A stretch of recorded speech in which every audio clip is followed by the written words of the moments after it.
Anete Inme. Halo Sobat Milenial yang terkasih, jumpa lagi kita dalam renungan bulanan keutamaan Beata Clara Faith.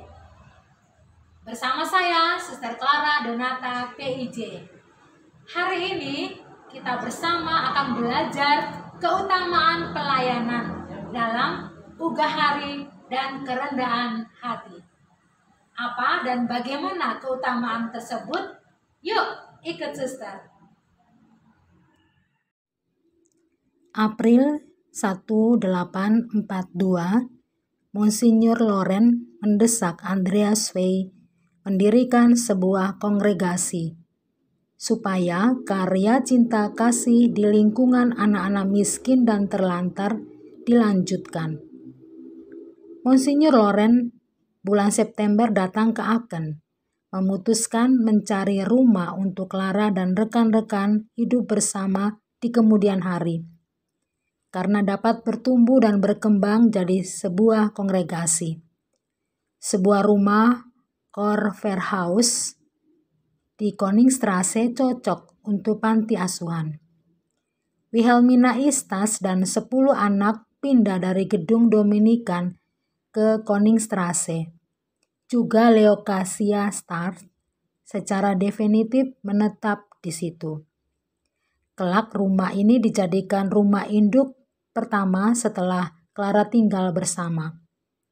Sadarlah mereka, inilah saatnya merintis hidup religius. Dibuatlah peraturan harian dibantu Monsinyur Loren, juga konstitusi. Sejak awal mereka hidup sederhana, banyak ugahari agar dapat menerima lebih banyak anak miskin. Usaha untuk menambah 1 atau 2 anak miskin, para suster harus bekerja keras, merajut kaos kaki, pakaian kecil dan lain-lain, sampai jari jemari para suster terluka. Makanan para suster awali amat sederhana. Minum kopi tanpa susu dan gula. Tiap hari Jumat makan tanpa daging. Sepotong roti, siang sup cair dengan roti. Pengorbanan itu demi anak-anak miskin dan terlantar. Tidak hanya korban lahiriah, tetapi juga sebagai seorang religius, Ibu Clara memperhatikan hidup rohani para suster. Tanggal 28 November 1850, Ibu Clara menasihati para suster.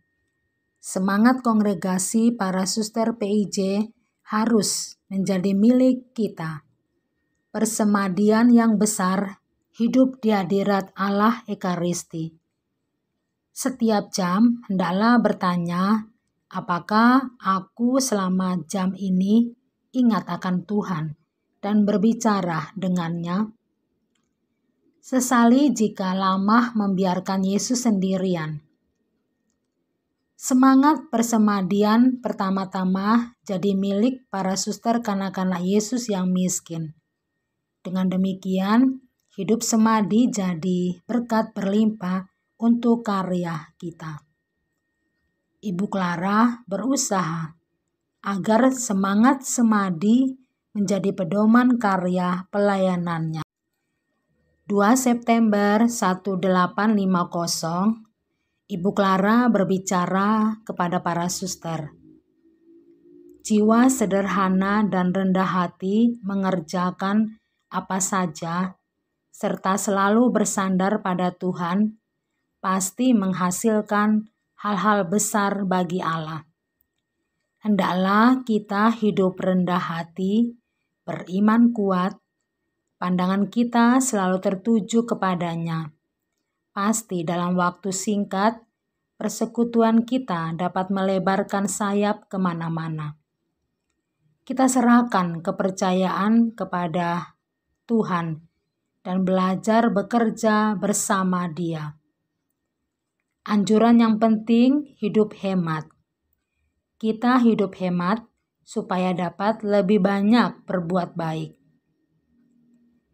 pada tanggal 20 Agustus 1852 disampaikan instruksi serius. Kita ini abdi Yesus dan hidup bergaul kemiskinan. Semua yang disediakan untuk pengabdian adalah milik kaum miskin. Ingat, apa yang diremehkan, diboroskan, harus dipertanggungjawabkan di pengadilan Tuhan.